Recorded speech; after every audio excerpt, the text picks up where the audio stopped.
Hello and welcome to MB Tech. My name is Matthew Bingham. Today we're actually going to do kind of a fun one. This is going to be setting up RetroAssembly. It is a Docker container, and this allows you to play ROMs that you legally own on your Docker containers, and you're able to do it through a browser. So the first thing we're going to do is we're going to log into our system like we normally do. And in here, this is the one that I've been setting up with Ubuntu as well as Docker and all their stuff on there. We're going to do a change directory into containers. Once we're in the container directory, we're going to do a make retro assembly. We're going to change directories into the retro assembly. From there, we're going to do our nano compose. From there, we're going to cut and paste the compose from the link that I will provide. So as we have here, we've got our external port that we're going to be hitting, which is the 9053.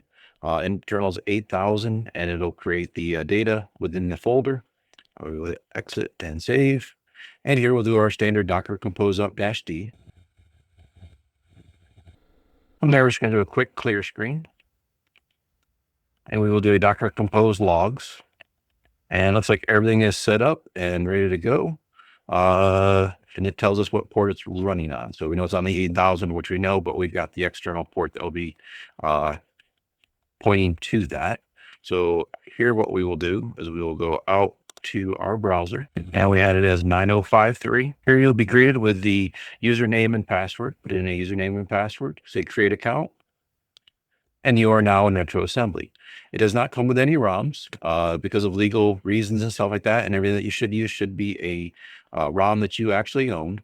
I purchased, I don't know if you can still buy them anymore right now. It doesn't look like it's still available, but I got the Atari 32 gig micro SD. And that at the time came with 100 licensed Atari games. So I will be showing you how you import those through there. Now, one thing that was interesting is the actual Atari games that came on the SD card were bin files, BIN files. Basically, it's just a different type of executable. So all I needed to do for that was actually right-click on it and create it into a zip, and then move the zip file over. So what we'll do now is we'll go back to RetroAssembly. Here it shows 0 games, and we're going to click add. And then all I'm going to do is I am going to copy over the game that I have that's zipped, and it's just a standard, I believe, Asteroids 1. We're just going to drop that in there. Like I said, it was just asteroids.zip. And as you can see, it's been installed as the confetti there. Celebration. Here's asteroids here, so we can click on it.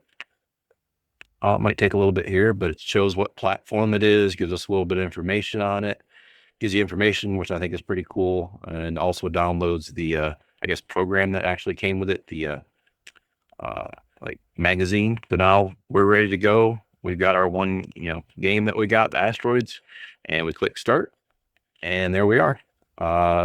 Asteroids is now loaded, or will start up, and it is the old Atari one, and it is pretty cool. But anyways, that's installing RetroAssembly. This is a pretty fun one. Hope you enjoyed that. Again, my name is Matthew Bingham with MB Tech. Have a great rest of the night.